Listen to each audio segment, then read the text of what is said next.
Hello Magical Minds. Dear, I am CS पूजा श्री अग्रवाल और आज हमारा CS एग्जीक्यूटिव एंट्रेंस टेस्ट यानी कि जिसको आप CSET बोलते हैं उसमें करंट अफेयर्स का फर्स्ट लेक्चर है, राइट। तो आज मैंने ये सोचा कि जब हम करंट अफेयर्स स्टार्ट कर रहे हैं तो सबसे पहले यहां पर नेशनल आर्टिफिशियल बॉडी ICSI के बारे में बात की जाए, क्योंकि ऑब्वियस सी बात है कि आप ICSI के स्टूडेंट हो और जब आप ये कोर्स कंप्लीट कर लोगे, जो रिक्वायर्ड ट्रेनिंग है वो कंप्लीट कर लोगे, तो आप हमारी ICSI कम्युनिटी के मेंबर बन जाओगे। तो सबसे पहले हमें ये जानना जरूरी है कि ICSI को हम नेशनल आर्टिफिशियल बॉडी क्यों बोलते हैं। तो आप देखेंगे आपका जो करंट अफेयर्स का पेपर है उसमें बहुत सारी आर्टिफिशियल बॉडीज के बारे में बात हुई है। नेशनल, इंटरनेशनल में IMF के बारे में बात कर रहे हैं, आसियान के बारे में बात कर रहे हैं, तो सार्क के बारे में बात कर रहे हैं। और नेशनल आर्टिफिशियल बॉडीज में अगर मैं बात करूं तो बैंक के RBI के बारे में बात कर रहे हैं, ICSI के बारे में बात की जा रही है, राइट। तो मैंने ये सोचा कि क्यों ना हम स्टार्ट करते हैं अपने मंदिर, जहां पर हम, ऑब्वियस सी बात है, हमारे लिए जो मंदिर है और हम जहां के मेंबर बनने का ड्रीम, आप लोग जहां के मेंबर बनने का ड्रीम रखते हो, उसके बारे में हम लोग यहां पर पहले जान लें। तो ICSI को हम क्या बोलेंगे? नेशनल आर्टिफिशियल बॉडी, जैसा कि आप यहां पर देख रहे हैं। तो यहां पर अब हम वन बाय वन सारे वर्ड्स जो भी आ रहे हैं, और मे भी बहुत सारे नॉन कॉमर्स वाले भी यहां पर बैठे हो, तो उनको भी घबराने की जरूरत नहीं है, क्योंकि मैं आपको एक एक टर्म एक्सप्लेन करने जा रही हूं।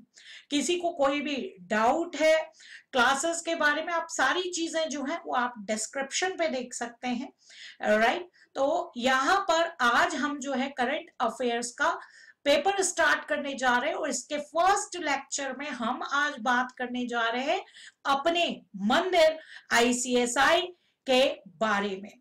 और मैं ऑलरेडी इस ICSI की मेंबर हूं, मेरे लिए तो ये मंदिर के समान है। और आगे चल के आप भी देखोगे कि आपको इसके बारे में जानना है, आपको इसका मेंबर बनना है, राइट। तो ऑब्वियस सी बात है, अब आप भी इस मंदिर में माथा टेकने आ चुके हो, राइट। तो देखते हैं कि ICSI क्या है।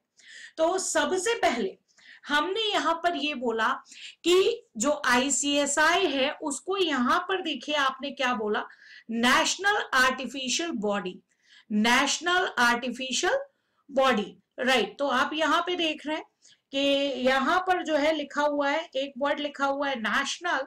नेशनल का मतलब आपको समझ में आ गया कि इंडिया की यहां पर बात कर रहे हैं। इंडिया के अंदर जो है ऑर्गेनाइजेशन है, तो चाहे हम इंस्टीट्यूट ऑफ कंपनी सेक्रेटरीज यानी कि ICSI की बात करें, ICAI की बात करें, ICMAI की बात करें, ये सब हमारे क्या है? नेशनल आर्टिफिशियल बॉडी है, राइट। नेशनल आर्टिफिशियल बॉडी क्यों बोला? आर्टिफिशियल बॉडी क्यों बोला, राइट।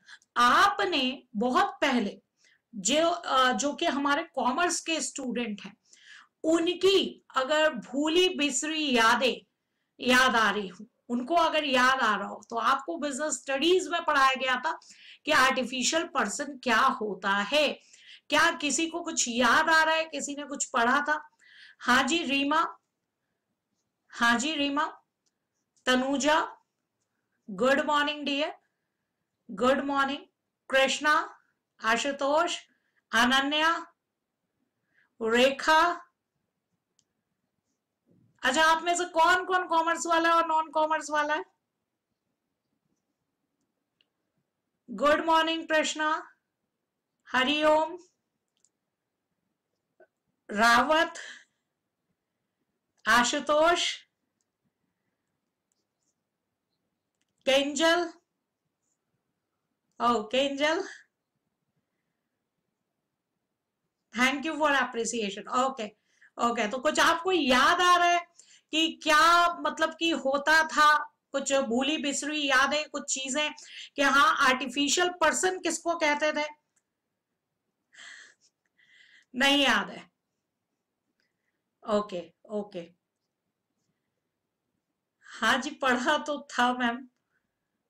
मैं आपको याद दिलाती हूँ, जितने कॉमर्स वाले हैं ना, आपने बिजनेस स्टडीज में पढ़ा होगा 11th क्लास में, राइट। और बिजनेस स्टडीज में अगर मैं आपको 11th क्लास में बताऊं, तो आपने बिजनेस स्टडीज में 11th क्लास में फॉर्म्स ऑफ बिजनेस ऑर्गेनाइजेशन पढ़ा होगा, जिसमें आपने sole proprietorship, HUF, partnership, company, cooperative society, इनके बारे में पढ़ा होगा। तो आपने जो कंपनी और कोऑपरेटिव सोसाइटी पढ़ा था, वहां आपने एक टर्म पढ़ा होगा जिसको हम क्या बोलते हैं, आर्टिफिशियल पर्सन। आर्टिफिशियल पर्सन, देखिए हम सब क्या है, सबसे पहले मैं आपको आर्टिफिशियल बॉडी, ये जो है ये टर्म आपको क्लियर करने जा रही हूं। देखिए हम सब क्या है, हम सब नेचुरल पर्सन है, हम सब नेचुरल पर्सन है, हमको गॉड ने बनाया है, राइट। ऐसे ही आर्टिफिशियल पर्सन का मतलब होता है, अगर हम लॉ की फील्ड में बात करें, कि आर्टिफिशियल पर्सन मींस कि कानून के द्वारा जो पर्सन क्रिएट किया गया, कानून के द्वारा जो पर्सन बनाया गया, लॉ के द्वारा जो पर्सन बनाया गया, उसको हम क्या बोलते हैं, आर्टिफिशियल पर्सन। तो कंपनी को कंपनीज एक्ट के अंडर में बनाया जाता है, कोऑपरेटिव सोसाइटी को कोऑपरेटिव सोसाइटीज एक्ट के अंडर में बनाया जाता है, तो उनको हम क्या बोलते हैं, आर्टिफिशियल पर्सन बोलते हैं, राइट। तो अभी हम बहुत डिटेल में नहीं जा रहे हैं, आपका जो लॉ वाला पेपर है, लीगल एप्टीट्यूड वाला जो आपका पेपर है, राइट, वहां पर आप देखेंगे कि आपका कंपनी लॉ भी है। तो आर्टिफिशियल पर्सन के पास क्या क्या राइट्स होते हैं, राइट। आर्टिफिशियल पर्सन यानी कंपनी अपने नाम पे एसेट खरीद सकती है, बेच सकती है, आप कंपनी के ऊपर केस कर सकते हो, कंपनी किसी के ऊपर केस डाल सकती है। हमारी तरीके से नेचुरल पर्सन वो चलती फिरती दिखती नहीं है, लेकिन कानून की नजरों में, लॉ की नजरों में वो एक आर्टिफिशियल पर्सन है। समझ में आ रही है बात, राइट। तो ये चीज अभी हम कंपनी वाला जो आपका चैप्टर है, टॉपिक है लॉ में, उसमें आप बहुत डिटेल में पढ़ोगे कि आर्टिफिशियल पर्सन के क्या फीचर्स हैं, क्या क्या राइट्स अवेलेबल है, वहां पे आप पढ़ोगे। अभी आप यहां पर आप ये याद रखिए कि आर्टिफिशियल पर्सन और आर्टिफिशियल बॉडी का मतलब क्या होता है, एक ऐसी बॉडी जिसको कि लॉ ने जो है वो क्रिएट किया है, created by law. You can say artificial body क्या है, क्रिएटेड बाय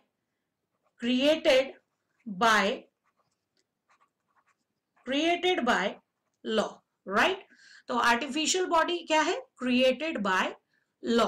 तो यहां पे नेशनल आर्टिफिशियल बॉडी बोल रहे हैं, तो इसका मतलब ICSI भी क्या हुआ, एक आर्टिफिशियल पर्सन हुआ, आर्टिफिशियल बॉडी हुआ, राइट। बिल्कुल सही। ICSI, institute of company secretaries of India, ये आपका एक आर्टिफिशियल बॉडी हुआ जिसे इंडिया के कानून के द्वारा बनाया गया है। तो अब हम देखेंगे कि कौन सा कानून, कौन सा कानून। तो यहां पर हमारा है कंपनी सेक्रेटरीज एक्ट, यहां पे हमारा है कंपनी सेक्रेटरीज एक्ट, जिसके द्वारा जो है ICSI को बनाया गया। तो अभी हम इसके बारे में बात करेंगे। समझ में आ रही है बात? तो आई होप कि आर्टिफिशियल पर्सन का मतलब आपको समझ में आ चुका होगा। हाँ जी, किसी को अगर कोई डाउट है तो प्लीज चैट बॉक्स में लिख के एक्नॉलेज कर सकते हैं। Please you for understood, you लिख के एक्नॉलेज करिए अगर आपको समझ में आ गया है तो। मोहित, अमित, रिया, केंजल, हरिओम, हाँ जी आपको समझ में आ गया। रेखा, कुमकुम, ओके ओके, यानी कि आपको क्लियर है कि हाँ क्या चीज है ये, बिल्कुल ओके, गुड है, गुड है, राइट। तो चलिए हम यहां पर देख रहे हैं कि आर्टिफिशियल पर्सन आपको समझ में आ चुका है। चलिए अब हम आगे बढ़ते हैं।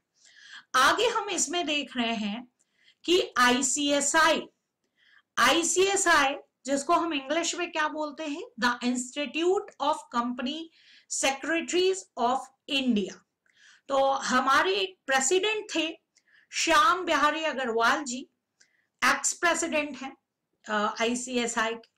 उन्होंने हमारे इस इंस्टीट्यूट के लिए एक हिंदी में, इसको क्या बोला जाए, इसका हिंदी में नाम क्या है, वो उन्होंने यहां पर जो है लिखवाया कि इंग्लिश में नाम के साथ साथ institute of company secretaries of India का हिंदी में भी नाम जो है वो लिखा जाएगा। और हिंदी में जो है यहाँ पर नाम क्या लिखा गया, जैसा कि आप स्क्रीन पे देख रहे हैं, भारतीय कंपनी सचिव संस्थान, राइट। तो भारतीय कंपनी सचिव संस्थान, कंपनी सचिव यानी कि हम क्या है, we are company secretaries, company सचिव। सचिव आपको पता है, आप हिस्ट्री देख लेंगे तो शुरू से ही हर जगह सचिव यानी सेक्रेटरी की अपनी ही जरूरत रही है। तो हर एक कंपनी को कंपनी चलाने के लिए कंपनी सेक्रेटरी की जरूरत होती है। तो यहां पर आप institute of company secretaries of India को हिंदी में क्या बोलेंगे, भारतीय कंपनी सचिव संस्थान। सचिव क्या होता है, अगर मैं राम जी की बात करूं तो हनुमान जी उनके क्या थे, सचिव थे। धृतराष्ट्र की बात करूं तो विदुर क्या थे, उनके सचिव थे। तो आप देखते हो कि जो राजा महाराजा हुआ करते थे उनको भी सेक्रेटरी की जरूरत पड़ती थी।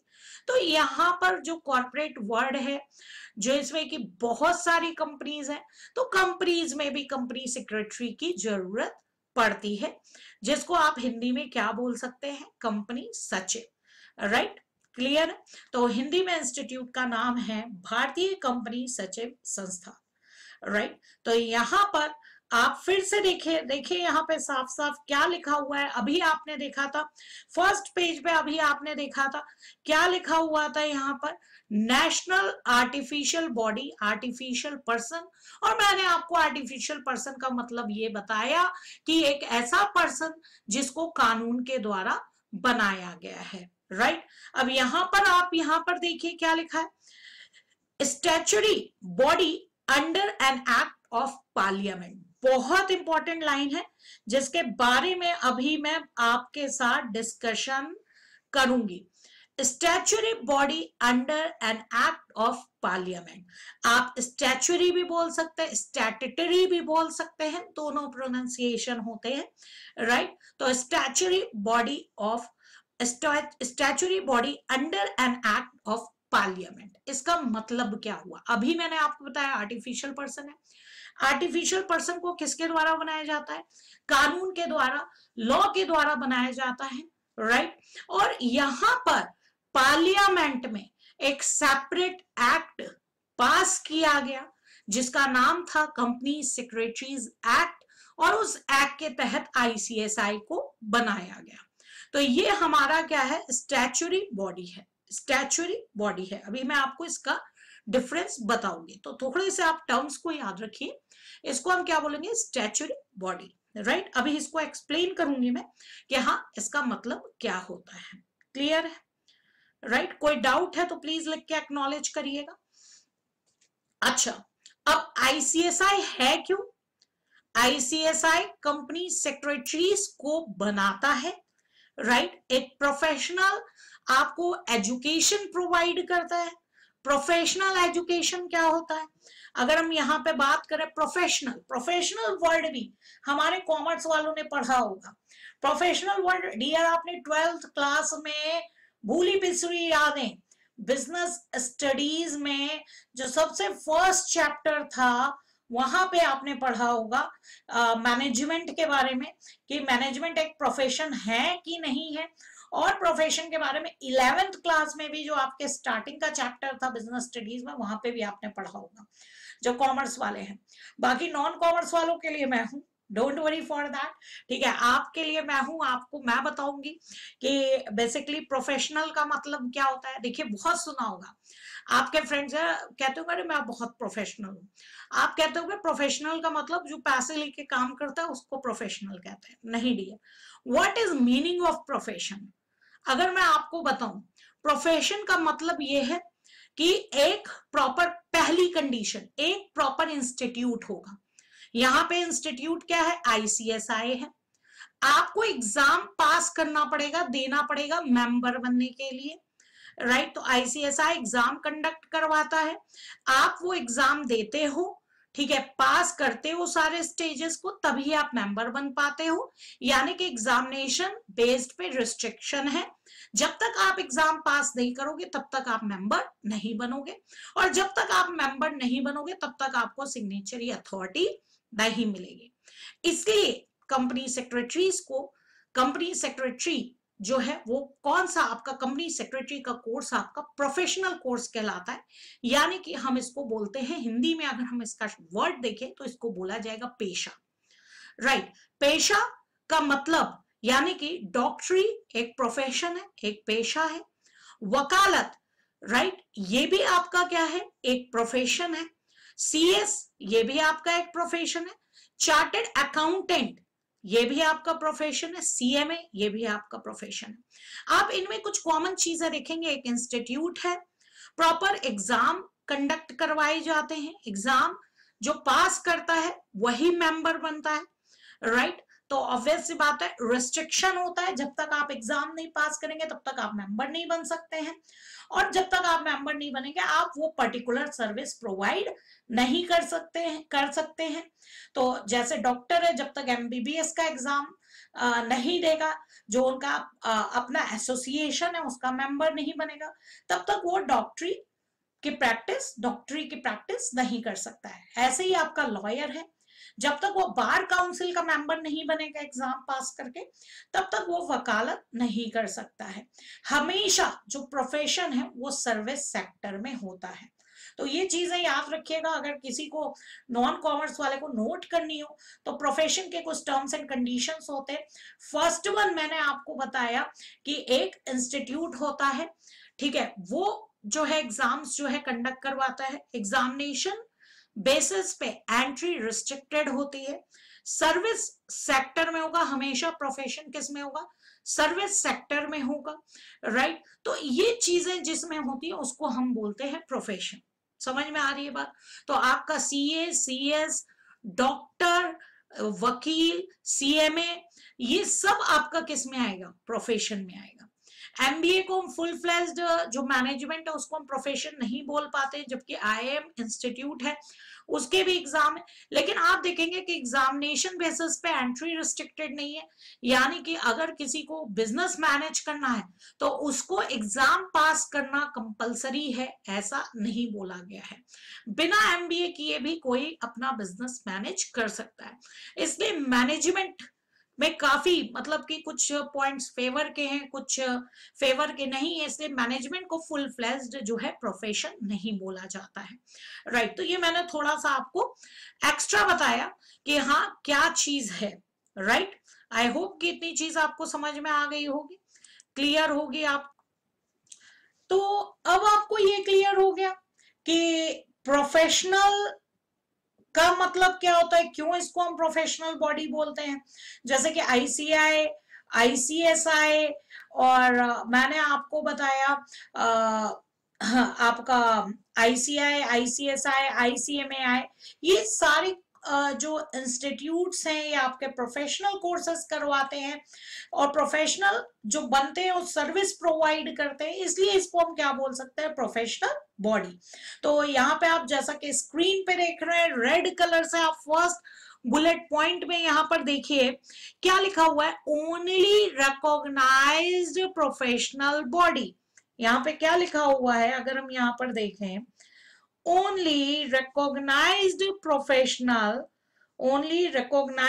professional body in India right, to develop and regulate the profession of company secretaries in India. तो इंडिया में कंपनी सेक्रेटरी के प्रोफेशन के लिए पार्लियामेंट में एक सेपरेट एक्ट पास किया गया जिसका नाम है the company secretaries act 1980, right. तो यहां पे आप देख रहे हैं द कंपनी सेक्रेटरीज एक्ट 1980, ये एक एक्ट जो है यहां पर पास किया गया और इस एक्ट के अंडर में ये ICSI जो है वो बनाया गया। समझ में आ रही है आपको बात, राइट। इसलिए इसको हम क्या बोलते हैं, स्टैच्यूटरी कॉर्पोरेशन, स्टैच्यूटरी बॉडी, इसलिए हम इसको बोलते हैं। अब यहां पर मैं आपको बताना चाहूंगी कि आखिर CS का काम क्या होता है। अगर हम CS की बात करें तो CS का काम क्या होता है, चलिए इसको हम देख लेते हैं। मैं आपको फुल स्क्रीन जो है लगा दे रही हूं ताकि आपको क्लैरिटी रहे थोड़ा सा। यहां पर देखिएगा, देखिए सबसे पहली बात यह है कि अगर मैं कंपनी सेक्रेटरी ICSI इंस्टीट्यूट की बात करूं, ICSI क्यों बनाया गया, ICSI ही जो है वो कंपनी सेक्रेटरीज को बनाता है। अब कंपनी सेक्रेटरीज के नाम में है कंपनी, ठीक है। कंपनी आपको खुद समझ में आ गया, कंपनी क्या है आपको मैंने पढ़ाया, कंपनी एक आर्टिफिशियल पर्सन है, आर्टिफिशियल पर्सन है, राइट, या आर्टिफिशियल बॉडी है। ICSI भी एक आर्टिफिशियल पर्सन है, लेकिन कंपनी को किस एक्ट के अंडर में बनाया गया। अगर हम कंपनी की बात करें तो कंपनी को कंपनीज एक्ट जो है, पुराना वाला 1956 था, अभी जो है कंपनीज एक्ट 2013 है, खैर 2020 भी जो है आ चुका है, उसके भी कुछ सेक्शंस जो हैं आ चुके हैं। तो कंपनी को किस एक्ट के अंडर में बनाया जाता है, कंपनीज एक्ट। कंपनी कौन कौन सी है, अगर मैं कंपनी की भी बात करूं तो जनरली जो कंपनी होती हैं अकॉर्डिंग टू कंपनीज एक्ट, वैसे तो हम टाइप्स ऑफ कंपनीज में पढ़ेंगे, आपका जो लॉ वाला पेपर है वहां पे भी हम पढ़ेंगे टाइप्स ऑफ कंपनीज में। दो टाइप की कंपनी होती है, एक होती है प्राइवेट लिमिटेड यानी कि प्राइवेट कंपनी, और एक होती है पब्लिक कंपनी, राइट। एक होती है पब्लिक कंपनी, एक होती है प्राइवेट कंपनी। अब अगर मैं प्राइवेट कंपनी की बात करूं तो कोई भी बना सकता है, आप भी बनाना चाहो किसी पर्पस के लिए आप भी बना सकते हो, राइट। प्राइवेट कंपनी में जो कंपनी के शेयर्स हैं यानी कि ओनरशिप जो है, शेयर्स जो है, ठीक है, वो शेयर्स कौन लेता है, shares held by family members, या तो आपके फैमिली मेंबर्स जो हैं वही उसकी हिस्सेदारी लेंगे यानी कि शेयर्स लेंगे फैमिली मेंबर्स, या फ्रेंड्स जो हैं, ठीक है, वो लेंगे, फैमिली मेंबर्स या फ्रेंड्स जो आपके हैं वो लेंगे, राइट। पब्लिक कंपनी के शेयर्स किसके पास होते हैं, पब्लिक कंपनी के शेयर्स जो हैं वो पब्लिक के पास होते हैं, shares held by public, right. Example क्या हुआ, जिनके भी शेयर्स मार्केट में आप देखोगे डील होते हैं, जैसे ICICI बैंक है, रिलायंस है, ठीक है, टाटा पावर है, टाटा केमिकल है, अलग अलग जिनके भी शेयर्स मार्केट में जो है सेल होते हैं, उनके शेयर्स जो है मतलब कि आप डीमैट अकाउंट खोलकर उनके शेयर्स जो है खरीद बेच सकते हो। तो वो जितनी भी लिस्टेड कंपनी है वो सब पब्लिक कंपनी है यहाँ पे। लेकिन एक लाइन में बोलना चाहूंगी जिसको आप फ्यूचर में, ताकि आप ये ना बोलो कि मैम ने फाउंडेशन में गलत पढ़ाया था, कोई जरूरी नहीं है कि सारी पब्लिक कंपनी लिस्टेड हो, कुछ ऐसी भी कैटेगरीज होती हैं जो लिस्टेड नहीं होती हैं लेकिन फिर भी पब्लिक कंपनी होती है। लेकिन आपके लिए अभी इतना समझने के लिए सफिशिएंट है कि पब्लिक कंपनी यानी कि अगर शेयर्स जो हैं वो पब्लिक ने रखे हैं।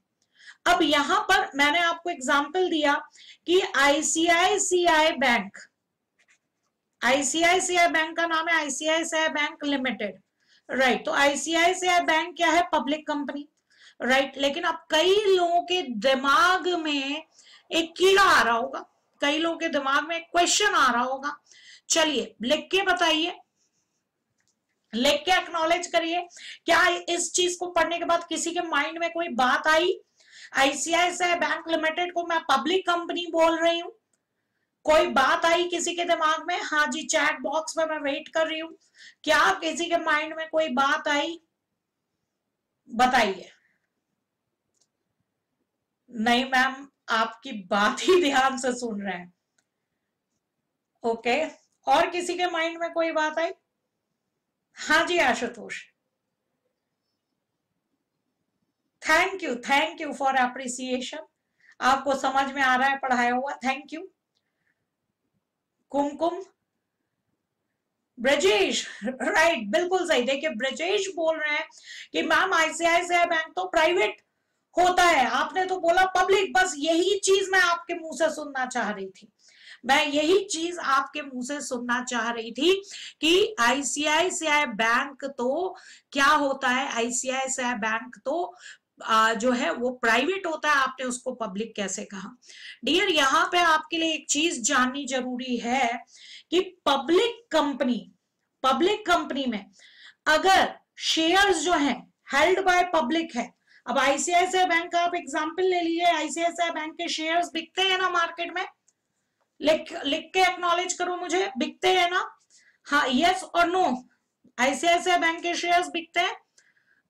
हाँ जी बिल्कुल सही, बिकते हैं, राइट। तो जिनके भी शेयर्स बिकते हैं वो सब आपकी पब्लिक कंपनी है।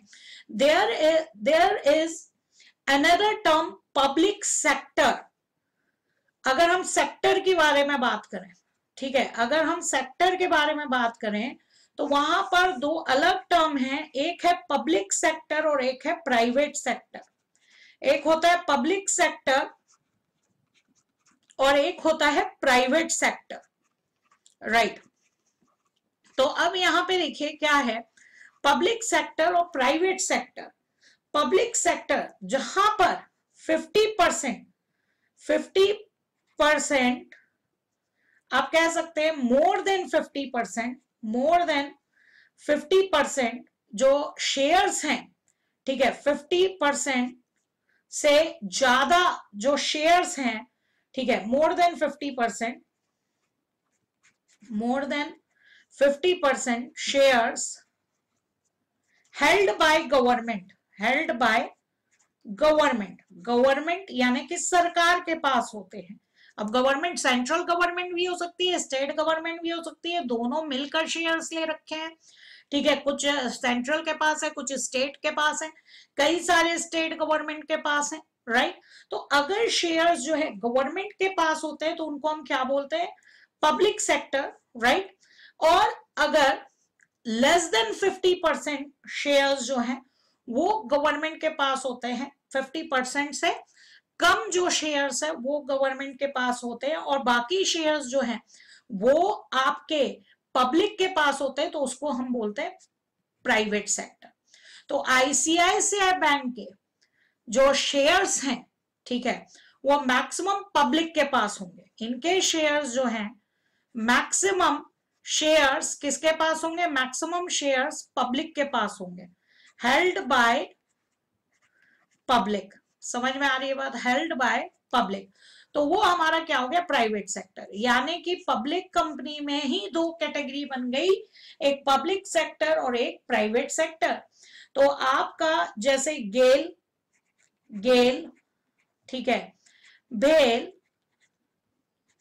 ओएनजीसी,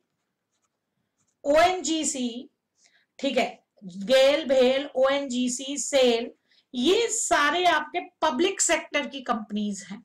समझ में आ रही बात? ये सारे आपके पब्लिक सेक्टर की कंपनीज हैं, जबकि आईसीआईसीआई बैंक, एचडीएफसी बैंक ये आपके प्राइवेट सेक्टर में आएंगे, रिलायंस टाटा आपके प्राइवेट सेक्टर में आएंगे, क्योंकि इनकी शेयर होल्डिंग मैक्सिमम पब्लिक के पास है, मैक्सिमम शेयर होल्डिंग जो है वो गवर्नमेंट के पास नहीं है। आई होप आपको ये चीज क्लियर हो गई होगी, राइट? क्लियर है? ठीक है, कोई डाउट है तो प्लीज लिख के पूछिएगा। यानी कि अब देखिएगा, ये गेल, भेल, ओएनजीसी, सेल, ये सब जो ऑर्गेनाइजेशंस हैं, ठीक है, ये किसके थ्रू क्रिएट की गई हैं? अगर मैं बात करूं तो क्रिएटेड बाय कंपनीज एक्ट। समझ में आ रही बात? क्रिएटेड बाय कंपनीज एक्ट, तो इसलिए हम इसको क्या बोलते हैं? गवर्नमेंट कंपनीज, ठीक है, गवर्नमेंट कंपनीज, ठीक है। तो अगर मैं गवर्नमेंट की बात करूं, गवर्नमेंट के सेक्टर की बात करूं, ठीक है, तो गवर्नमेंट में कितनी चीजें हो गई? एक तो हो गई कंपनीज एक्ट के थ्रू, कंपनीज एक्ट के थ्रू जो कंपनीज बनाई गई हैं, जैसे कि अभी आपने देखा, यानी कि ये वाली जो कैटेगरी हम लोग पढ़ रहे थे, ठीक है, ये वाली आ गई गेल भेल ONGC, created by companies act, जिनको हम बोल रहे हैं गवर्नमेंट कंपनीज। गवर्नमेंट कंपनीज क्यों बोल रहे हैं? क्योंकि इनके शेयर्स जो हैं किसने रखे हुए हैं? गवर्नमेंट ने रखे हुए हैं। तो एक तो हो गया कंपनीज एक्ट, राइट। दूसरी कैटेगरी हो गई जिनके लिए एक स्पेसिफिक एक्ट, ठीक है, पास्ड हो चुका है। स्पेसिफिक एक्ट जो है वो पास हुआ है, ठीक है, किसमें? पार्लियामेंट में, in parliament, in parliament, right. अब इसमें अगर मैं बात करूं तो इसको आप क्या बोलेंगे? Statutory body. अभी हमने देखा था, इसको हम क्या बोलेंगे? स्टैच्यूरी बॉडी, स्टैच्यूरी बॉडी या स्टैच्यूरी ऑर्गेनाइजेशन, इसको हम बोलेंगे, राइट। स्पेसिफिक एक्ट पास हुआ, इसका एग्जांपल हो गया आईसीएसआई, आईसीएआई, ठीक है, आईसीएमएआई, और अगर मैं बोलूं एलआईसी और आरबीआई के लिए भी एक सेपरेट एक्ट पास हुआ है, आरबीआई। अगर मैं बोलूं इग्नो, आपने open university IGNOU, Indira Gandhi national open university का नाम सुना होगा, इग्नो, ठीक है, जीआईसी, ठीक है, RBI, reserve bank of India, SBI, ठीक है, इनके लिए स्पेसिफिक एक्ट जो है पार्लियामेंट में पास किए गए हैं, और इनको हम स्टैच्यूरी ऑर्गेनाइजेशन या स्टैच्यूरी कॉर्पोरेशन या स्टैच्यूरी बॉडी बोलते हैं। समझ में आ रही है बात? ठीक है। और कुछ डिपार्टमेंट्स होते हैं, ठीक है, डिपार्टमेंट जैसे कि रेलवे डिपार्टमेंट है, departments owned by government, owned by government. जैसे कि अगर मैं डिफेंस की बात करूं तो डिफेंस जो है पूरा का पूरा गवर्नमेंट अपने अंडर में रखती है, ठीक है, डिफेंस की बात करूं। रेलवे की बात करूं, जो इंपॉर्टेंट चीजें वो गवर्नमेंट अपने अंडर में रखती है, ठीक है। तो ये आप चीज याद रखिएगा। तो गवर्नमेंट के अंदर में 3 टाइप की चीजें हो गई। अगर मैं बात करूं पब्लिक सेक्टर में, एक तो वो कंपनीज जो कि कंपनीज एक्ट के अंडर में बनी है और जिसके मैक्सिमम शेयर्स किसके पास है? गवर्नमेंट के पास है। ये वाली बात आपको समझ में आ गई, ठीक है, कि जिनके मैक्सिमम शेयर्स हमारे किसके पास है? गवर्नमेंट के पास है।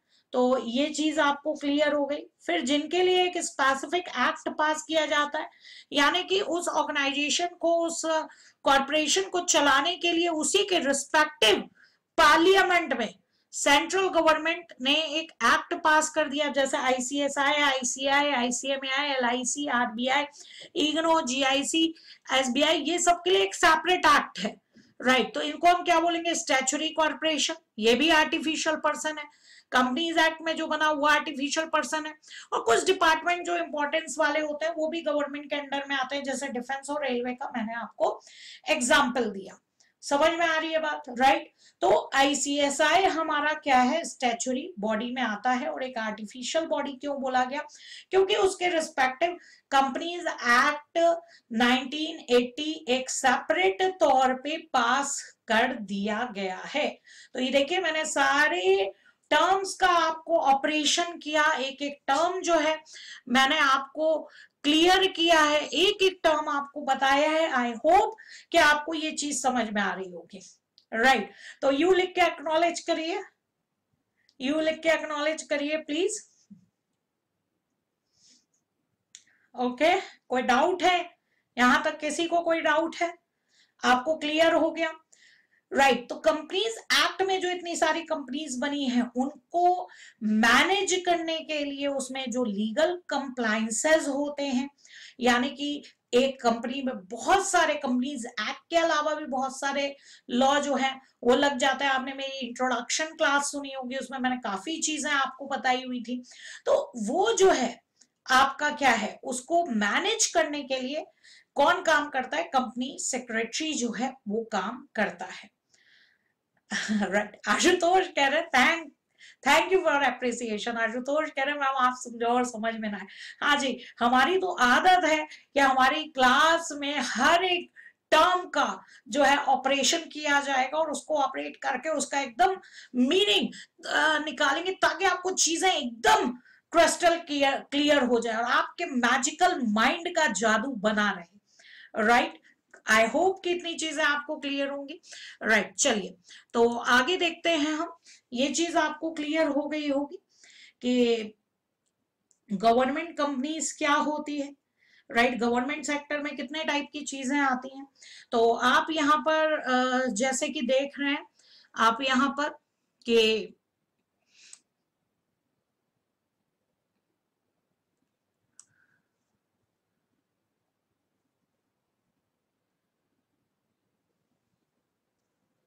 हाँ जी, तो यहाँ पे जैसे कि आप देख रहे हैं कि ओनली रिकॉग्नाइज्ड प्रोफेशनल बॉडी, और सेटअप किसके अंडर में किया गया, setup under an act of parliament the company secretaries act 1980। Clear है ये बात। राइट। तो आगे हमें ये चीज पता होना चाहिए, जो हमारा आईसीएसआई इंस्टीट्यूट है, आईसीएसआई इंस्टीट्यूट है वो हमारा किसके अंडर में, किसके जुरिडिक्शन में काम करता है। तो यहाँ पे आप देखिए जुरिडिक्शन जो है वो आपका मिनिस्ट्री ऑफ कॉर्पोरेट अफेयर्स है। आपसे एग्जाम में पूछा जा सकता है, इट्स वेरी इंपॉर्टेंट। मैंने रेड में आपको ऑलरेडी कर दिया है कि जो जुरिडिक्शन है वो किसका है, आपका एमसीए का है, ministry of corporate affairs. Right, कभी भी आपसे पूछा जाए कि आईसीएसआई के ऊपर कौन है, गवर्नमेंट की कौन सी मिनिस्ट्री है जो आईसीएसआई को कंट्रोल करती है, तो आप देखेंगे कि एमसीए यानी कि मिनिस्ट्री ऑफ कॉर्पोरेट अफेयर्स जो है उसके जुरिडिक्शन का मतलब होता है, जुरिडिक्शन की अगर मैं बात करूं अधिकार क्षेत्र, उसके अधिकार क्षेत्र में आईसीएसआई जो है काम करता है। मिनिस्ट्री ऑफ कॉर्पोरेट अफेयर्स के जुरिडिक्शन में आईसीएसआई जो है काम करता है। ये बहुत इंपॉर्टेंट है आपके लिए। राइट। आईसीएसआई का जो हेडक्वार्टर है वो आपका न्यू दिल्ली, ठीक है, हेडक्वार्टर जो है न्यू दिल्ली, और अगर हेडक्वार्टर लोधी रोड पे है आपका न्यू दिल्ली। राइट। और 4 रीजनल ऑफिसर्स की अगर मैं बात करूं तो दिल्ली, चेन्नई, कोलकाता, मुंबई, और 70 चैप्टर्स हैं। जैसे कि आपका गाजियाबाद का जो चैप्टर है, आपने मेरे वेबिनार्स जो है एंड सेमिनार्स अटेंड किए हुए हैं, बहुत सारे स्टूडेंट्स यहाँ पे हैं। राइट। तो गाजियाबाद इन 70 चैप्टर्स में से एक चैप्टर आता है। राइट। तो गाजियाबाद चैप्टर हो गया, नोएडा चैप्टर हो गया, तो ये सारे जो है चैप्टर्स कहलाते हैं। पानीपत चैप्टर हो गया। राइट। तो ऐसे 70 चैप्टर्स जो है वो आईसीएसआई के हैं। तो आईसीएसआई का हेडक्वार्टर जो है वो न्यू दिल्ली में है। Right, new Delhi Lodhi road पे है, और 4 रीजनल ऑफिसर्स दिल्ली, चेन्नई, कोलकाता और मुंबई में है। राइट। अब जैसे ये आपका रीजनल ऑफिसर्स हो गए, जैसे हमारा जो दिल्ली का है वो आपका क्या कहलाता है, नॉर्थ रीजन का कहलाता है, तो एनआईआरसी बोलते हैं इसको। साउथ वाले को एसआईआरसी बोलते हैं। राइट, डब्ल्यूआईआरसी। तो इस तरीके से हमारा जो है ये अलग अलग रीजनल ऑफिसर्स हैं। राइट। अब आपके सामने स्क्रीन पे, आपके सामने स्क्रीन पे जो है अगर मैं बात करूं तो आईसीएसआई का मोटो जो है वो हिंदी में लिखा हुआ है। तो आईसीएसआई का मोटो क्या है, सत्यम वद, सत्यम वद धर्मम च, सत्यम वद धर्मम च। इसका मतलब क्या हुआ, देखिए नीचे मीनिंग भी लिखा हुआ है। आपको सच बोलना है, speak the truth, abide by law. आपको सच बोलना है और लॉ को मानना है, कानून को मानना है। Speak the truth, abide the, समझ में आ रही बात? Speak the truth, abide by the law. ठीक है, तो यहाँ पे क्या है, सत्यम वद धर्मम च, राइट, क्लियर है, ये हमारे आईसीएसआई का मोटो है। विजन देखिए आईसीएसआई का क्या है, आईसीएसआई का विजन है कि आईसीएसआई को कॉर्पोरेट गवर्नेंस की फील्ड में ग्लोबल लीडर बनना है, to be a global leader in promoting good corporate governance, यानी कि विश्व में कॉर्पोरेट्स को कैसे ट्रांसपेरेंट मैनर में मैनेज किया जाए, गवर्न किया जाए, ये चीज जो है आईसीएसआई का विजन है, लॉन्ग टर्म विजन है, यानी कि ये सपना है आईसीएसआई का, और विजुअलाइजेशन है जिसको आईसीएसआई देखता है, और उसमें ग्लोबल लीडर जो है वो आईसीएसआई बनना चाहता है। और इसके लिए आईसीएसआई का जो मिशन है, राइट, वो है to develop high calibre professionals facilitating good corporate governance, यानी कि आईसीएसआई एजुकेट करके, प्रोफेशनल एजुकेशन प्रोवाइड करके जो है कंपनी सेक्रेटरीज को बना रहा है। समझ में आ रही है बात? तो ये हमारा मोटो, विजन और मिशन है। विजन जहां तक हम पहुंचना चाहते हैं, मिशन उस पे चलने का जो रास्ता होता है। जितने भी आप ब्रांड्स देखेंगे, कोई भी आप नाइकी का ब्रांड देख लीजिए, फेसबुक देख लीजिए, हर एक कॉर्पोरेट का अपना विजन और मिशन होता है। तो ये हमारे इंस्टीट्यूट का विजन एंड मिशन है। समझ में आ रही है बात? तो मोटो भी आप कभी अगर होता है तो YouTube पे जाकर हमारे इंस्टीट्यूट का जो मोटो सॉन्ग है उसको जरूर सुनिएगा, आईसीएसआई के मोटो सॉन्ग को जरूर सुनिएगा, बहुत अच्छा इन्होंने बनाया है, राइट। और आपको प्राउड फील होगा कि आज आप आईसीएसआई के स्टूडेंट बनने जा रहे हो, राइट। तो मेरी रिक्वेस्ट है कि प्लीज यूट्यूब पे जाकर आईसीएसआई का मोटो सॉन्ग जरूर सुनिएगा, राइट। तो आई होप कि इतनी चीज आपको समझ में आई होगी। चलिए, तो आगे हम ये देख रहे हैं, अब यहां पर आ जाइए आप, आपको एक आइडिया लग गया कि आईसीएसआई, ठीक है, आपका क्या है। तो यहां पर आपको मैं बता दूं, ये देखिएगा, राइट, ये देखिएगा जो जर्नल इंफॉर्मेशन लिखी हुई है। आईसीएसआई जो बना था, अगर हम आईसीएसआई की बात करें तो आईसीएसआई को एक आर्टिफिशियल बॉडी लीगल स्टेटस जो है कंपनी सेक्रेटरीज एक्ट 1980 के थ्रू मिला, क्योंकि एक्ट 1980 पे पार्लियामेंट में पास हुआ था, इसलिए इसको आर्टिफिशियल पर्सन लीगल स्टेटस 1980 में मिला है।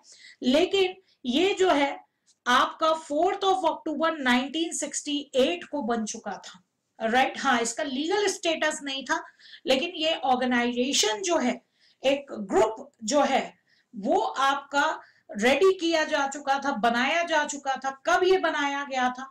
4 अक्टूबर 1968 को जो है ये ऑर्गेनाइजेशन बनाया गया था, राइट। हेडक्वार्टर जैसा कि मैंने आपको बताया दिल्ली में लोधी रोड पे है, 22 ICSI house Lodhi road, new Delhi, right.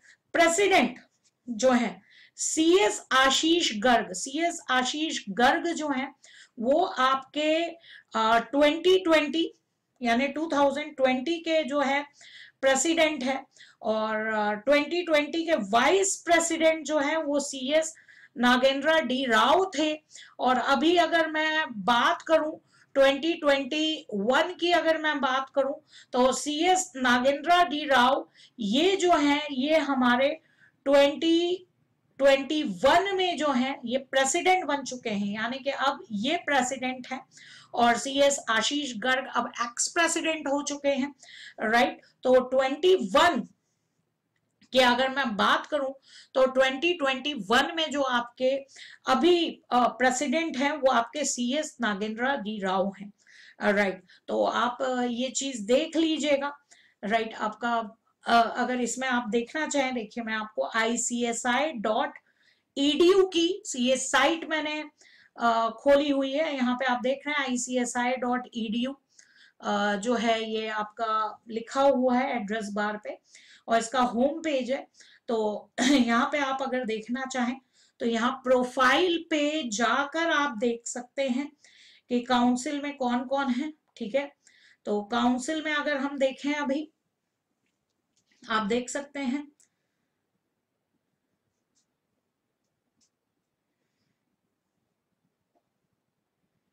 ये देखिए काउंसिल का पेज ओपन हो रहा है। तो आपको कभी भी लेटेस्ट इंफॉर्मेशन जो है आईसीएसआई के बारे में अगर लेनी हो तो आप यहाँ ICSI.edu की साइट पे जाकर जो है वो ले सकते हैं। राइट, ये देखिए पेज ओपन हो रहा है। तब तक अगर किसी को कोई डाउट है तो प्लीज पूछ सकता है वो। All clear, okay great. चलिए, तो यहाँ पे आप देखिए लिस्ट दिख रही है, यहाँ पे देखिए आपको लिस्ट दिख रही है। ठीक है, तो ये हमारे नागेंद्र डी राव जी की फोटो है। ये अभी आप देख रहे हैं council of the ICSI for the year 2021, देखिए ऊपर लिखा हुआ है, साफ साफ लिखा हुआ है। ठीक है, तो ये आप देख पा रहे हैं, यहाँ पे देखिएगा साफ साफ लिखा हुआ है कि council of the ICSI for the year 21, right, ये लिखा हुआ है आपका। क्लियर है? ठीक है, और वाइस प्रेसिडेंट अगर हम अभी बात करें, अभी करंटली जो है प्रेजेंटली वाइस प्रेसिडेंट कौन है? CS देवेंद्र वसंत देशपांडे जी जो है ये वाइस प्रेसिडेंट। क्योंकि हर साल जनवरी में जो है आपका प्रेसिडेंट जो है वो चेंज हो जाते हैं। ठीक है, जस्ट पहले अभी 2020 के लिए प्रेसिडेंट हमारे आप फोटो देख रहे हैं CS आशीष गर्ग जी थे, राइट। और इसके अलावा आपको पता है जो हमारी काउंसिल ICSI के उसमें गवर्नमेंट नॉमिनी भी होते हैं, मतलब कि गवर्नमेंट जो है कुछ पर्संस को काउंसिल में अपॉइंट करती है कि वो काउंसिल मेंबर रहें और देख सकें कि हाँ क्या क्या हो रहा है। ICSI को गवर्न करने के लिए गवर्नमेंट नॉमिनी भी होते हैं। तो जितने भी काउंसिल मेंबर्स हैं आपको सबकी प्रोफाइल यहाँ पर जो है मिल जाएगी विद पिक्चर, जो है आप देखेंगे आपको सबकी प्रोफाइल यहाँ पर मिल जाएगी। ठीक है, अब यहाँ पे देखिए रीजन वाइज भी, रीजनल वाइज भी आपको दिया हुआ है। ईस्टर्न इंडिया रीजन में CS दीपक कुमार खेतान जी हैं काउंसिल मेंबर। ठीक है, नॉर्थर्न इंडिया रीजन में CS हितेंद्र मेहता हैं। नॉर्थर्न में आपका ये नॉर्थ इंडिया रीजन में आपका CS मनीष गुप्ता जी हैं, राइट। तो इस तरीके से यहाँ पे जितने भी काउंसिल मेंबर्स हैं उन सब का आपको विद फोटो जो है पूरा प्रोफाइल आपको यहाँ पर मिल जाएगा, आप देख सकते हैं। लेकिन आपके लिए अगर एग्जामिनेशन पॉइंट ऑफ व्यू से मैं बोलूँ तो प्रेसिडेंट और वाइस प्रेसिडेंट एंड सेक्रेटरी, ठीक है, ये आप देख सकते हैं। तो आई होप कि इतना क्लियर होगा आपको, राइट। तो अब यहाँ पे देख लेते हैं प्रोफाइल में और क्या है। ये देखिए पास्ट प्रेसिडेंट्स की पूरी लिस्ट जो है वो भी दी हुई है पास्ट प्रेसिडेंट की। और इसके अलावा आप ICSI का कैसे ICSI गवर्न होती है, देखिए पास्ट प्रेसिडेंट जो है रंजीत पांडे जी थे 2019 के लिए। आशीष गर्ग मैंने आपको बताया था 2020 में थे। उसके पहले आपका मकरंद जी थे 2017 में। श्याम अग्रवाल, डॉक्टर श्याम अग्रवाल थे, इन्होंने काफी ज्यादा जो है काम किया हुआ है ICSI के लिए। उसके पहले ममता बिनानी जी थी, इन्होंने बहुत काम किया हुआ है ICSI के लिए। तो ये पास्ट प्रेसिडेंट की आपको लिस्ट मिल जाएगी कि पहले कौन कौन से प्रेसिडेंट थे, आप इसको देख सकते हैं, राइट। ICSI का देखिए ये आपको ऑर्गेनाइजेशन स्ट्रक्चर कि कैसे होता है। काउंसिल में प्रेसिडेंट होता है, वाइस प्रेसिडेंट होता है, सेक्रेटरी होता है, राइट। तो फिर इसके चीफ एग्जीक्यूटिव्स जो होते हैं उनको 2 कैटेगरी में बांटा जाता है। इसके बाद जो है NIRC, EIRC, WIRC, SIRC, ठीक है, southern India regional council, northern India regional council, ये अलग अलग होते हैं। ठीक है, तो ये आपका है।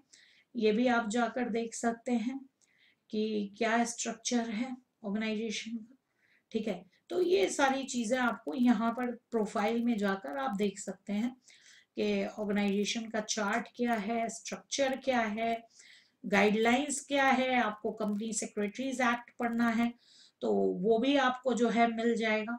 अब सेक्रेटरी अगर देखना चाहें तो इस समय CS आशीष मोहन जी जो है 2021 के लिए जो सेक्रेटरी हैं वो आपके CS आशीष मोहन जी हैं। तो आप यहाँ साइट पे जाकर देख सकते हैं। तो आई होप कि आपको इतनी चीजें क्लियर हो गई होंगी। अगर कोई डाउट है तो आप पूछ सकते हैं। अब यहाँ पर आपके इंस्टीट्यूट के मटेरियल में कुछ ICSI के बारे में कुछ न्यूज थी जिसके बारे में बात की गई है, उसको मैं आपको क्लियर कर दूं कि ये न्यूज क्या है, क्या बोला गया है। अब देखिए, आपको पता है कि आपका CSET CS executive entrance test जिसको हम बोलते हैं CSET, राइट, ये लॉन्च हुआ है। और इसके पहले CS फाउंडेशन हुआ करता था। ठीक है, तो जस्ट लाइक अ क्लैट जैसे एंट्रेंस एग्जाम होता है लॉ वाले कॉलेजेस का, ऐसे ही ICSI ने टाइप सेव करने के लिए एंट्रेंस एग्जाम जो है आपके लिए बना दिया है, जिसमें आपके ये 4 पेपर्स जो हैं वो आपको पढ़ने हैं। तो इसी के बारे में बता रहे हैं, इसी के बारे में न्यूज में बता रहे हैं कि हाँ, जो ICSI ने रिसेंटली जो है CS एग्जीक्यूटिव एंट्रेंस टेस्ट जो है वो लॉन्च किया है। और इस टेस्ट को आप पास करते हो, MCQ बेस्ड होता है, और ऐसे ही आप फिर एग्जीक्यूटिव के लिए एलिजिबल हो जाते हो। पहले CS फाउंडेशन, उसके बाद CS executive and CS professional होता था। अब CS एग्जीक्यूटिव एंट्रेंस टेस्ट के थ्रू जो है आप कह लीजिए कि टाइम सेव कर लिया गया, क्योंकि ये टेस्ट आपका साल में 4 बार ऑर्गेनाइज होता है। एक बार आपका मई में ऑर्गेनाइज होगा, नेक्स्ट जो है आपका जुलाई में ऑर्गेनाइज होगा, इसके बाद नवंबर एंड जनवरी। तो ये साल में 4 बार ऑर्गेनाइज होगा। और जब आप इस एग्जाम को क्लियर कर लेते हो तो आप उसके बाद एग्जीक्यूटिव के लिए एलिजिबल हो जाते हो, राइट। तो यहाँ पे इसको देख लीजिए, यही चीज यहाँ पे लिखी हुई है कि इन्होंने कंपनी सेक्रेटरीज जो रेगुलेशंस थे उसमें अमेंडमेंट किया और CSET एग्जाम जो है फाउंडेशन को रिप्लेस करके डाल दिया, ताकि स्टूडेंट्स का जो है टाइम सेव हो सके, राइट। पहले फाउंडेशन प्रोग्राम 1 साल का हो सकता था, लेकिन अब आप जो है कभी भी एग्जाम के जो है 1 मंथ पहले अप्रोक्स जो है रजिस्ट्रेशन कराकर आप एग्जाम दे सकते हैं। ठीक है, तो जो भी स्टूडेंट Feb 3 2020 यानी 2020 के बाद जो भी एडमिशन लेना चाहेगा वो आपका फाउंडेशन प्रोग्राम में नहीं लेगा, वो आपका CSET में ही एडमिशन ले पाएगा। इसके पहले जो स्टूडेंट्स ने रजिस्ट्रेशन कराया होगा वो जो है CS फाउंडेशन में कराया होगा। तो CS फाउंडेशन लगभग 1 ईयर का एक कोर्स होता था, और यहाँ पर टाइम सेव करने के लिए इन्होंने CS एग्जीक्यूटिव एंट्रेंस टेस्ट जो है आफ्टर 12th जो है स्टूडेंट जो है ये टेस्ट जो है दे सकते हैं। और जैसे ही वो इस टेस्ट के चारों पेपर्स के MCQ को क्लियर कर लेते हैं, वैसे ही वो जो है CS एग्जीक्यूटिव के लिए एलिजिबल हो जाते हैं। तो सारे स्टूडेंट्स चाहे वो ग्रेजुएशन के बेस पे हो चाहे पोस्ट ग्रेजुएशन के बेस पे हो, उनको एंट्रेंस टेस्ट देना कंपलसरी है। एग्जेम्पशन जो है, हाँ, अगर कोई चार्टेड अकाउंटेंट यानी कि ऑलरेडी ICI का मेंबर है, CA है, तो उसको एंट्रेंस टेस्ट नहीं देना होगा। अदरवाइज जो है सबको यहाँ पर एंट्रेंस टेस्ट देना मस्ट है। समझ में आ रही है बात, राइट। ठीक है, तो फ्यूचर की नीड को देखते हुए ICSI ने ये एक स्ट्रॉन्ग डिसीजन लिया। दूसरा, नेशनल कॉन्फ्रेंस जो है 4 जनवरी 2020 को जो है कंडक्ट करवाई थी। वहां उसका जो मेन टॉपिक था उस नेशनल कॉन्फ्रेंस जो ICSI वालों की थी, हर साल इनकी नेशनल कॉन्फ्रेंस होती है। अभी 2021 में उदयपुर में इनकी नेशनल कॉन्फ्रेंस जो है हुई थी, राइट। तो ये लास्ट ईयर की नेशनल कॉन्फ्रेंस की बात कर रहे हैं, 4 जनवरी 2020 में जो है 2 डेज की नेशनल कॉन्फ्रेंस जो है हुई थी, उसका टॉपिक था गवर्नेंस बियॉन्ड कंप्लायंसेस। ठीक है, इसका मतलब क्या हुआ, गवर्नेंस बियॉन्ड कंप्लायंसेस, यानी कंप्लायंसेस के बाद भी कैसे गवर्नेंस करें, कैसे कंपनी सेक्रेटरीज के जो हॉरिजॉन्स है उनको एक्सपेंड करें, उनको बढ़ाएं, कंपनी सेक्रेटरीज के एरिया को बढ़ाएं, कंप्लायंसेस के अलावा कंपनी को गवर्न करने के लिए कौन कौन सी चीजें होनी चाहिए, इस पे ये नेशनल कॉन्फ्रेंस जो है हुई थी। तो हर साल एक पर्टिकुलर टॉपिक पे जो है नेशनल कॉन्फ्रेंस जो ICSI है वो करवाता है, राइट। अब यहां पर बात हो रही है unique document identification number, UDIN, जिसको हम बोलते हैं यूडिन। ये पहले ICI में CA वालों के लिए होता था, अब CS में भी इन्होंने कंपलसरी जो है इसको कर दिया है। और I am practising company secretary, मैं खुद यूडिन का यूज करती हूँ। देखिए इसमें होता क्या है, यूडिन को पहले आप समझिएगा होता क्या है। यूडिन में हम CA और CS बहुत सारे कंपनी के फॉर्म्स पे साइन करते हैं, अपने डिजिटल सिग्नेचर्स लगाते हैं, राइट। तो अगर हमने साइन कर दिया, राइट, और उसके बाद सपोज बैंक लोन दे रहा है कंपनी को बहुत बड़ा, राइट, और हमने जो है साइन कर रखा है, तो हमारे साइन को जो बैंक है वो वेरीफाई कहाँ से करेगा कि ये सीरियसली एक मतलब रियल CS का साइन है, ये वेरीफाई कहां से करेगा बैंक, वो ICSI की साइट पे जाकर बैंक जो है वेरीफाई कर सकता है। या कोई गवर्नमेंट का डिपार्टमेंट है वो हमारे सिग्नेचर का वेरिफिकेशन करना चाहता है, तो कैसे करेगा वेरिफिकेशन।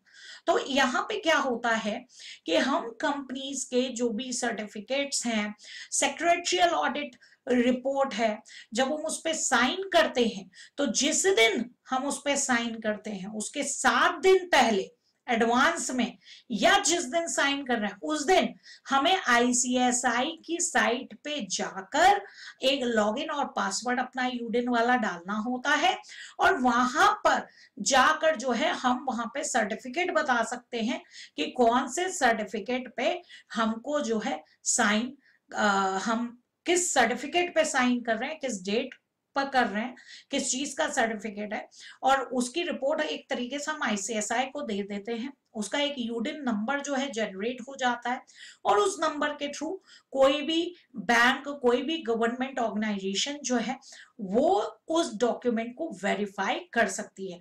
तो ये जो इनिशिएटिव है 2020 में आया, ये जो इनिशिएटिव है जिसको हम क्या बोलते हैं, यूडिन बोलते हैं। आई होप आपको चीजें समझ में आई होंगी कि यूडिन क्या होता है। तो यहाँ पे देखिए, in an attempt to pursue heightened sense of self governance मतलब चीजें अपने आप से कंट्रोल हो, चीजें अपने आप से क्या है, कंट्रोल हो। ICSI ने एक बहुत ही बढ़िया इनिशिएटिव लिया, यूनिक इनिशिएटिव लिया, UDIN, unique document identification number. ठीक है, तो इससे क्या हो जाता है कि CS जो है जो भी अटेस्ट करेगा, सर्टिफिकेशन सर्विसेज देगा, जहां जहां साइन करेगा उसके लिए यूडिन जनरेट करेगा। ठीक है, तो जो फ्रॉड वगैरह होता था, काउंटर फेटिंग होती थी, किसी ने नकली सिग्नेचर जो है CS के हैं कर दिए, या CS का डुप्लीकेट DSC बना लिया। DSC एक डिजिटल सिग्नेचर की एक डिवाइस होती है, इलेक्ट्रॉनिक सिग्नेचर आप उसको बोल सकते हैं। आज की डेट में हाथ से ही सिग्नेचर नहीं होते, DSC लगता है। ये एक इलेक्ट्रॉनिक डिवाइस होती है। जब आप एग्जीक्यूटिव में आओगे तो मैं आपको इसको शो करूंगी, दिखाऊंगी कि कैसे लगाते हैं, क्या होता है। जब मैं आपको कंपनीज एक्ट पढ़ा रही होंगी तो मैं वहां पे आपको दिखाऊंगी, right. Ensure compliances with respect of ceilings और नंबर ऑफ सर्टिफिकेट्स। अब क्या होता है, सीलिंग लिमिट्स होती है। सीलिंग लिमिट मतलब कि जैसे कि हर एक मतलब कि आप एक CS जो है मैक्सिमम कितनी कंपनीज की सेक्रेटरियल ऑडिट कर सकता है, मैक्सिमम कितनी कंपनीज की सेक्रेटरियल ऑडिट कर सकता है, इस पे एक लिमिट डिफाइन होती है, उस लिमिट से ज्यादा नहीं कर सकता है। तो ये चीज कैसे पता लगेगी, ये चीज यूडिन के थ्रू जो है पता लगेगी कि एक CS जो है अपनी लिमिट से ज्यादा जो है ऑडिट नहीं कर रहा है, क्योंकि ऑब्वियस सी बात है यहाँ पे जिस ऑडिट रिपोर्ट पे, सेक्रेटरियल ऑडिट रिपोर्ट पे CS का सिग्नेचर होगा, उन सबका रिकॉर्ड हमें ICSI को देना होगा, और जो भी अलग और स्टेक होल्डर मतलब कि ऑर्गेनाइजेशन से जुड़े हुए जो लोग हैं या रेगुलेटर्स यानी गवर्नमेंट है, बैंक्स है, वो सब वेरीफाई कर सकते हैं कि जो जिस डॉक्यूमेंट पे साइन किया गया है वो जेन्युइन है कि नहीं है, राइट। तो एक ये ऐसा मैकेनिज्म जो है यूडिन का डेवलप किया गया, under the mechanism an alphanumeric number shall be generated for the identification of every document attested by practicing company secretary। ठीक है, तो ये ट्रस्ट बिल्ड करता है, ट्रस्ट को, विश्वास को बढ़ाता है, और ये मैंडेटरी कर दिया गया 1 अक्टूबर 2019 से जो है ये मैंडेटरी कर दिया गया है कि जो भी डॉक्यूमेंट साइन होंगे, सर्टिफाई होंगे, ठीक है, उसमें जो है यूडिन लगाना, फिक्स करना मस्ट है। मैं आपको दिखा भी देती हूँ, देखिए ICSI की साइट है, ठीक है। तो यहाँ पर अगर मैं बात करूँ, देखिए आपको यूडिन दिख रहा है, राइट। तो यहाँ पर हम जो है जाते हैं, हम यहाँ पर जाते हैं, और यहाँ पे हम अपना मेंबर लॉगिन जो है डालते हैं, ठीक है। और मेंबर लॉगिन डालने के बाद, पासवर्ड डालने के बाद, देखिए मैं अपना पासवर्ड यहाँ पे डाल रही हूँ। इस पोर्टल पे हम लॉगिन करते हैं, ये देखिए जो जो सर्टिफिकेशन मैंने जो है जिस भी कंपनी के किए हुए हैं वो यहाँ पर दिख जाता है, ठीक है। जहाँ जो भी ऑलरेडी जो मैंने किए हुए हैं वो हमारा यहाँ पे दिख जाता है, राइट। तो अगर हमको यूडिन जो है जनरेट करना है कोई भी, तो हम यहाँ से जाकर जो है यूडिन जनरेट करते हैं। देखिए जनरेट यूडिन है, अब यहाँ पे देखिए मेरा मेंबरशिप नंबर पड़ा हुआ है, ठीक है। यहाँ पे मैं कंपनी का नेम डालूंगी, कंपनी का जो कॉर्पोरेट आइडेंटिफिकेशन नंबर है वो डालूंगी, किस ईयर के लिए है, फाइनेंशियल ईयर के लिए, सर्टिफिकेट रिपोर्ट्स क्या है, ठीक है, ये डालूंगी। इसके बाद वो जो भी डॉक्यूमेंट है, जैसे एक एनुअल रिटर्न कंपनीज की फाइल होती है, MGT 7 सर्टिफाई हमें करना पड़ता है, MGT 8 करना पड़ता है, या शेयर ट्रांसफर सर्टिफिकेशन है, डायरेक्टर डिस्क्वालिफिकेशन सर्टिफिकेट है, शेयर कैपिटल ऑडिट का रिकंसिलेशन है, फॉरेन इन्वेस्टमेंट, मतलब ये सारी चीजें जब भी हम सर्टिफाई करते हैं हमें यूडिन जनरेट करना मस्ट होता है। तो यहाँ से जब हम यूडिन जो है जनरेट कर लेते हैं, राइट, तो एक पर्टिकुलर नंबर जो है वो हमको जनरेट हो जाता है। ये देखिए जैसे मैंने ऑलरेडी जो है लगा रखा है, यहाँ पे आप देखेंगे कि किस दिन मैंने यूडिन क्रिएट किया है, किसने किया है, मेंबरशिप नंबर क्या है, ये देखिए आपको ये दिख रहा है, एक अल्फा न्यूमेरिक नंबर जो है यहाँ पे जनरेट हो गया है। तो आई होप कि ये चीज आपको समझ में आ गई होगी, आई होप आपको ये चीज समझ में आ गई होगी, राइट। इसके अलावा अगर किसी को कोई भी डाउट है तो प्लीज लिख के एक्नॉलेज करिए। ये मैंने आपका ICSI का पूरा टॉपिक यहाँ पर कंप्लीट कर दिया। आई होप आपको सारी चीजें समझ में आ गई होंगी, राइट। अगर आपका कोई भी डाउट है प्लीज लिख के एक्नॉलेज करिए अगर किसी को कोई भी डाउट है।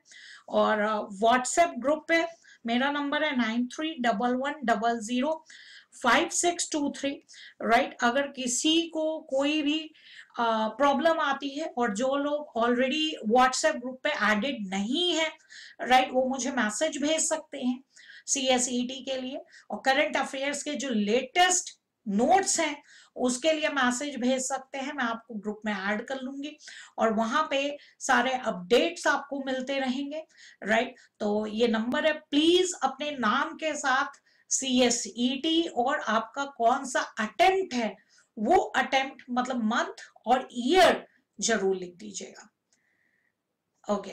किसी को कोई डाउट है? नो डाउट, ऑल क्लियर भाई, ऑल क्लियर। ऐसा तो नहीं हो गया कि कुछ भी समझ में नहीं आया? आई होप सबको समझ में आ रहा है। बहुत मजा आया, thank you Ashish, thank you. चलिए बहुत बढ़िया बात है, राइट। तो फिर हम नेक्स्ट क्लास में मिलते हैं। Thank you.